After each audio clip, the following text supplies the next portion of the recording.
তো বন্ধুরা, আজকে তোমাদের সাথে একটা হেলদি রেসিপি নিয়ে চলে এসেছি। এখানে দেখতে পাচ্ছ এগুলো হচ্ছে মাখনা। আমি এটা সুপার মার্কেট থেকে কালেক্ট করেছি, তোমরা দোকান থেকেও পেয়ে যেতে পারো। তো এটা আগে আমি শুকনো খোলায় ভালো করে আগে রোস্ট করে নিয়ে এতে দেশি ঘি যেটা আছে সেটা দিয়েছিলাম। দিয়ে দেখো এভাবে আমার ফেটে যাচ্ছে, মানে খুব ভালোভাবে আমার এটা ক্রাঞ্চি হয়ে গেছে।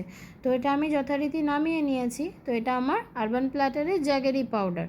তো এখানে আমি এই পাউডারটা ইউজ করেছি। তোমাদের কাছে এটা না থাকলে দোকান থেকে আখের গুড় নিয়ে নিও। এর মধ্যে আমার ভেজে রাখা মাখনাগুলো আমি এতে অ্যাড করে দিয়েছি। বেশ ভালো করে নাড়াচাড়া করে গুড়ের সাথে মাখনাটা ভালোভাবে মেশানো হয়ে গেলে ওপর থেকে সাদা তিল আমি এতে অ্যাড করে দিয়েছি। তো অ্যাড করার পর আমি এগুলোকে নামিয়ে নিয়েছি। এটা ভীষণভাবে গাট হেলথের পক্ষে খুব উপকার। যাদের ক্ষেত্রে কোমরে বা পায়ে খুব ব্যথা বা যন্ত্রণা হয় তারা এই মাখনা এইরকম গুড় দিয়ে মিক্স করে কন্টেনারে রেখে দিতে পারো।